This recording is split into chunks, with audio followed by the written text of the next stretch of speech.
Hello, hello, Radiant One, and a very big and a very warm welcome.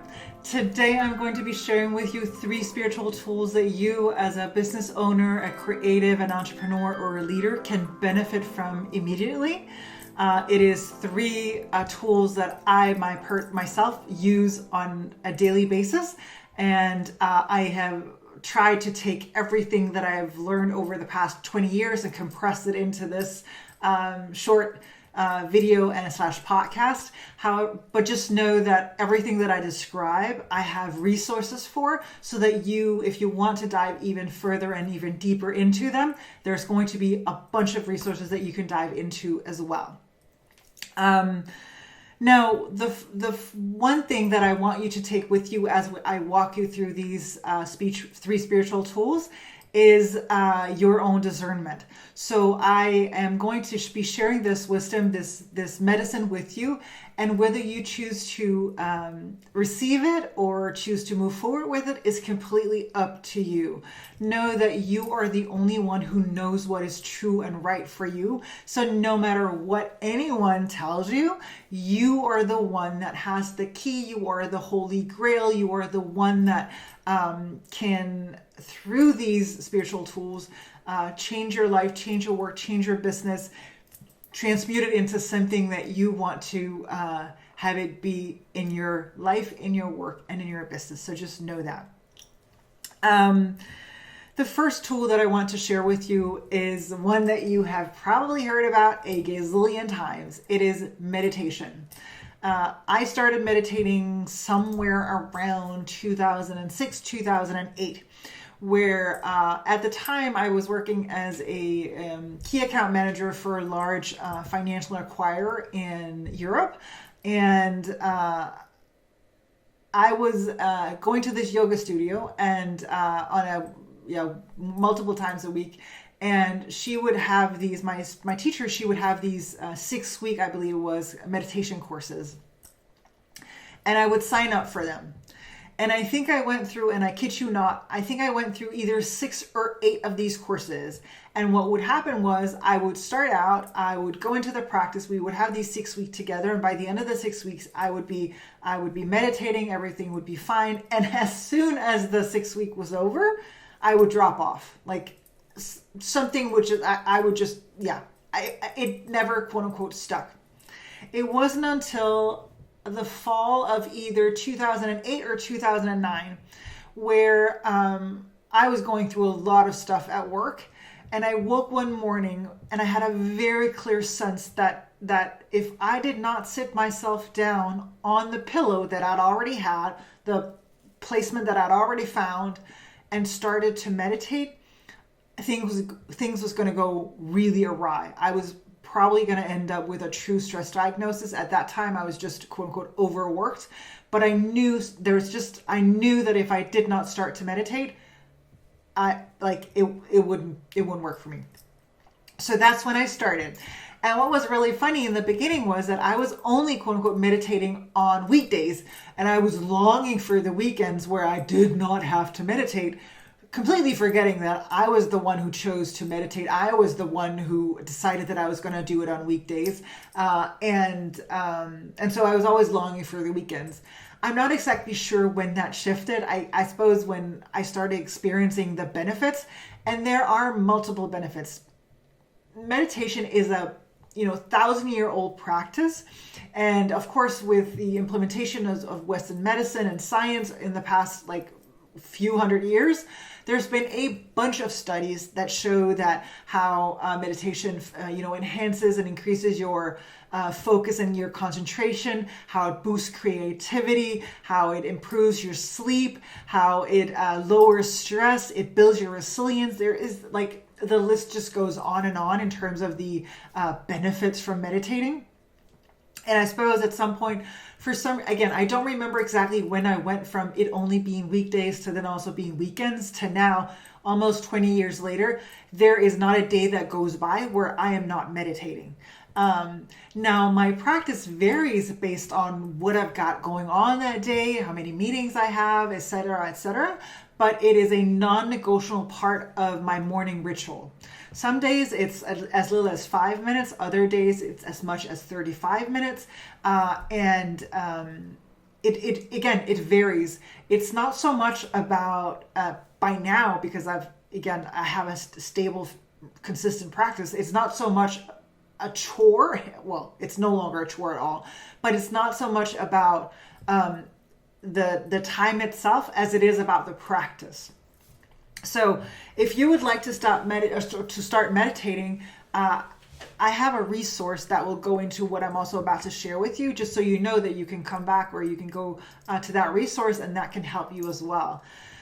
I like to use a very, very simple method of stop, drop, and meditate. And what that means is that if you think about meditation, stop, drop, and meditate. Like I said, meditation could be as little as 5 minutes. I do recommend like 7 to 10 minutes if you're starting out. But if 5 minutes is all you have, then go do that. And also, if you're a fan, I've had clients who needed to, stick their kids in front of the iPad or go to the bathroom for 5 minutes to do this. Find a space and a time to do it. Now, what you do if you'd like to start meditating is, and again, I'm sharing with you the simplest way, like the very simple. I like simple because simple means practical. It means getting it done and not having to think about something that's like, I have to find this, I have to Google this or search for that, or like, what is the best? And is there another one that's even better? So I am sharing one with you that requires zero preparation, zero tools. All it does is require you and a place to sit, whether you sit on the floor or whether you sit on a chair or wherever you go sit, don't matter. Like right now, all that matters is that you actually get started. And by that, begin to experience the benefit of meditation. So stop, drop, and meditate. What you want to do is you want to go sit down, and then you want to, for just a moment, take a deep breath in through your nose and out through your mouth, and just allow yourself to land in the space of I'm now starting to meditate. When you then feel comfortable, go ahead and close your eyes. And as you close your eyes, what I want you to do is I want you to focus on your inner eye. That's the space between your eyes.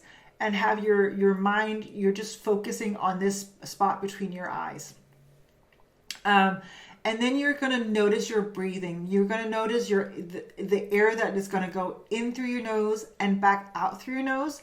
There's nothing you need to change. You don't have to make it shorter or longer or anything. You just have to be observant of breathing in through your nose and out through your nose. And that is all you got to do for 5 to 10 minutes.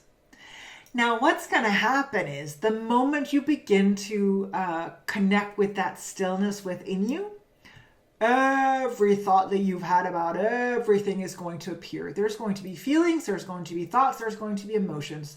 One of the biggest misconceptions about meditation is that it is supposed to be this quiet, serene, peaceful thing. And it can be, and it is multiple times, and it can be, and it is multiple times, I repeat. However, in my experience, in the beginning, it is a lot of mind chatter. There's a lot of stuff that's going to go through you. And what the practice is for you to, when that happens, return yourself to that focus point between your eyes. Rather than going with, and again, you're also going to be floating off with these thoughts. You're going to realize, I now have been thinking about this person for whatever. When that happens, just bring yourself back into the center, into the focus, back to the space between your eyes, and focusing on your breathing. That's all it is. You can imagine, meditation is sort of like an ocean. While there can be waves on the surface, when you dive beneath, there's stillness in the ocean. You can also choose to look at it like clouds moving by on a sky. So the thoughts, your feelings, and your emotions are clouds going by on the sky. You don't need to attach yourself to them. You don't need to judge them. You don't need to quote unquote think about them. All you got to do is observe. Now I have a thought, and I'm going to be returning to the space between my eye and focus on, or my eyes, and focus on my breathing. That's all it is.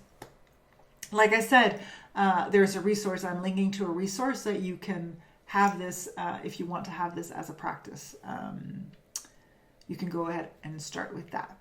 So that was the first spiritual tool that you can benefit from immediately. The second one is one that I wish that I'd known sooner, or that I'd gotten sooner. And I, of course, understand that everything happens for a reason and everything is in divine timing. And still there's a part of me that's human that wishes that I'd had this sooner. Because to me, this tool, which is energetic alignment, it can help you with literally everything else that you are doing or working with in your life. No matter whether it is personal development, whether it is business development, whether it is, within your relationships, within your communication, within your selling, within your anything going on in your life, energetic alignment can support you in. And when I say that, it sounds like this is quote unquote the Holy Grail. I do not consider energetic alignment to be the Holy Grail. I consider you to be the Holy Grail, because you are the one who is choosing whether or not to do something with the tools that I am giving you. Whether you do or not is completely out of my hands. It's completely up to you. So remember that you are the Holy Grail. You're the one that's going through this and being like, is this right for me? Is this something that I'm called towards doing or not? So just remember that. Now, energetic alignment, if you've ever heard the terms everything is energy, and you've thought, I've heard that so many times, but have never actually had a physical experience of it, energetic alignment is for you. Like I said, there's a resource, I'm going to be linking to it, that's going to take you through the 3 steps of energetic alignment to help you get that physical experience of like, whoa, this is actually happening. I remember, like I said, when I first encountered energetic alignment in this way that I'm now teaching it and sharing it, it was unlike anything that I'd ever, I finally, quote unquote, got it. Everything is energy, meaning that energy can be in one of 3 states. It can be in flow, it can be in resistance, and it can be in reversed or repellent. Flow is when everything is flowing, it's orgasmic, it's wonderful, things seem to be, quote unquote, happening out of the blue. But in truth, it's just, quote unquote, just because your energy is in alignment with that which you are desiring or requiring or wanting. That's what happens with flow. Resistant energy is when there's something that you would like to obtain or change, and you can maybe get there, but it requires an effort. It feels like threading through mud. It's going uphill. It's difficult. And that's where you can shift the energy, because energy can only be transmuted into a different state. It doesn't go away. It's transmuted. And then the final state is the repellent. I like to call it the repellent state, because some call it the reverse state. I call it the repellent state because it's literally where that which you do want, it's sort of like everything is just repelled from you. No matter what you do, it seems like everything is just being pushed away from you. So those are the 3 states. And what we do with energetic alignment is that you have a look at, you identify that step 1. You identify what's happening in your energy. When you have identified what's happening in your energy, you then release and transmute the energy to a different state. And then finally, you're going to be activating and anchoring in the frequency and the energies of that which you do want. And that's energetic alignment. And that, like, if you have a presentation, or if you have, if you're working with some employees and you find the communication is off, if you are have a sales meeting and you feel you're nervous, I can't overstate how many areas energetic alignment can support you in. And the benefit of it is, like, with everything I share, you can do it wherever you are. There's no tools or anything required. You can do it as you are, where you are, with what you have in this very moment.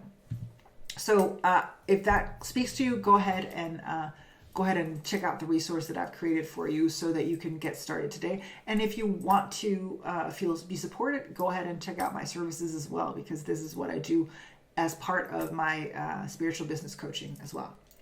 Now, the final spiritual tool that I'm going to give you today is the strengthening of your clairsenses.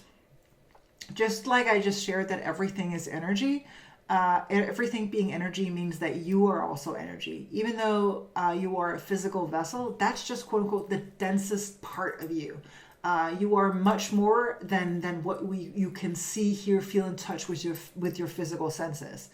And your clear senses or your intuitive senses is the equivalent of those senses, but on an intuitive level. This is where we talk about gut feeling, sixth sense, having sort of like a premonition of something, like I need to go right instead of left. This is where that comes up. And the more you strengthen those senses, I consider them to be muscles just like physical muscles. The more you strengthen that muscle, the better it becomes and the more helpful it will be in your daily life, your daily work, and your business. It will build your resilience. It will give you, there's a leaning into, this is my decision. There's like in decision making, this is brilliant as well. And again, like I said, I actually have 2 resources for this that I'm going to be sharing with you. One is where, because not everyone is quote unquote as into the spiritual as I am, I have sort of made this process quote unquote scientific so that you're able to build your muscles in a way that is sort of scientifical. Because you're going to be observing, assessing, testing, and tweaking. So again, it goes back to what I mentioned in the beginning in terms of discernment. I am not asking you to blindly follow me or anyone else. What I want to do is I want to empower you, I want to inspire you, I want to uplift you, and I want to give you the tools that will support you in your everyday life, in your work, and in your business. Because when I do that, I believe, I know that from my heart to yours, win-win-win situations are created. And so that's it. Now, as I finish today, there's 2 things that I would love to have from you. Number 1 is, please go ahead and share with me what your biggest takeaway was from this video or this podcast. And the second one is, which of the 3 tools are you going to start with? Because let's face it, you're probably busy and I'm not expecting you to run out and implement all 3 of them straight away. There might be one that's calling you. Start there and then work your way through these tools. Sending you so much love and hope you'll have a wonderful day wherever in the world you might be. Lots of love. Bye. That is what I had for you in today's episode of Mastery with Maria Saraphina. I hope it served you well.